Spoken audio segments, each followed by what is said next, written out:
రేవంత్ ఏం చేసినా ఆ పనిలో ఒక నిబద్ధత ఉంటుంది. ఆ పనిలో ఒక ఆదర్శం ఉంటుంది. ఆ పనిలో అతని యొక్క విశిష్టత ఉంటుంది. 2-3 రోజుల క్రితం అతను స్కిల్డ్ యూనివర్సిటీని ఓపెన్ చేశాడు. స్కిల్డ్ యూనివర్సిటీ అనేది ఒక కొత్త ప్రయోగం. రకరకాల యూనివర్సిటీలు ఉన్నాయి, కానీ స్కిల్డ్ జాబ్స్ కోసం ట్రైన్ చేసే ఒక యూనివర్సిటీ ఉండటం అనేది నాకు తెలిసినంత వరకు చాలా తక్కువ ఉన్నట్టు అనిపిస్తుంది. బట్ నాకు తెలిసినంత వరకు ఎక్కడ నేను వినలేదు అది, ఒక హైదరాబాద్లో తెప్పించి. ఏదేమైనా సరే, ఆ స్కిల్డ్ యూనివర్సిటీకి చైర్మన్గా ఎవరు పెట్టారో తెలుసా అండి?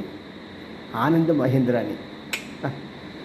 ఈ ఆనంద్ మహీంద్రా అనేది మన మహీంద్రా కార్లు ఇవన్నీ ఉన్నాయి సరే, వాటి ఓనర్ అండి. ఇతనికి చాలా ఇంటెలిజెన్స్తో చాలా చక్కగా పనిచేస్తూ ఉంటాడు. తన యొక్క ట్విట్టర్ అనేది ప్రతి ఒక్క ఇంటెలిజెంట్ పర్సన్